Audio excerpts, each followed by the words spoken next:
द्वापर युग में पांडव वनवासी का जीवन जी रहे थे और महाकपटी दुर्योधन हस्तिनापुर में एक विलासी जीवन जी रहा था। एक दिन महर्षि दुर्वासा अपने शिष्यों के साथ हस्तिनापुर में अतिथि बनकर पधारे थे। दुर्योधन ने काफी अच्छे से उनका आतिथ्य किया। इसी पवित्र कार्य के बीच दुर्योधन ने अपने मामा शकुनी के साथ मिलकर पांडवों को परास्त करने की एक नई योजना बनाई। जब महर्षि दुर्वासा ने कहा कि अब हम भोजन करेंगे, तब दुर्योधन बोला कि ऋषियों को भोजन कराना तो एक महापुण्य का कार्य है, लेकिन महर्षि दुर्वासा, मैं आपसे अनुरोध करता हूँ कि इस महापुण्य को प्राप्त करने का अवसर मैं अपने बड़े भ्राता युधिष्ठिर को देना चाहूंगा। इतना कहकर दुर्योधन ने महर्षि दुर्वासा और उनके शिष्यों को नजदीक के वन में बसे युधिष्ठिर की कुटिया में भोजन करने के लिए भेज दिया, क्योंकि वह जानता था कि दोपहर के उस समय पांडव द्रौपदी सहित खाना खा चुके होंगे और कुटिया में अन्न शेष नहीं होगा।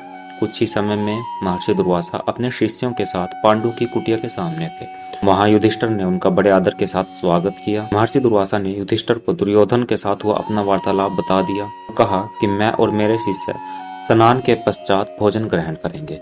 इतना कहकर वे सभी ऋषिगण स्नान करने के लिए नदी पर गए। धर्मराज युधिष्ठिर ने यह बात तुरंत जाकर द्रौपदी को बताई। द्रौपदी जी ने कहा, इस वक्त तो हमारे पास कुछ भी भोजन शेष नहीं है। द्रौपदी जी का दिल यह सोचकर घबराने लगा कि अगर ऋषियों को भोजन नहीं कराया तो उन्हें महर्षि दुर्वासा के क्रोध और श्राप का पात्र बनना पड़ेगा। उस कठिन घड़ी में द्रौपदी अपने मित्र सखा कृष्ण को याद करने लगी। उसी वक्त लीलाधर कृष्ण ने द्रौपदी की कुटिया के अंदर प्रवेश किया। उन्हें देखते ही द्रौपदी उनके पास दौड़ती हुई गई और उन्हें अभिवादन करके अपनी समस्या बताने लगी। कृष्ण ने कहा, द्रौपदी, तुम्हारी समस्या को कुछ समय के लिए भूल जाओ और सबसे पहले मुझे कुछ खाने को दो, मुझे बड़ी जोरों की भूख लगी है।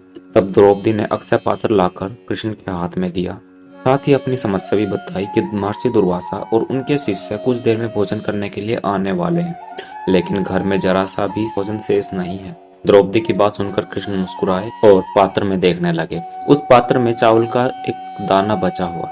यह देखकर भगवान कृष्ण बोले, ये क्या, इसमें तो बहुत खाना बचा हुआ है।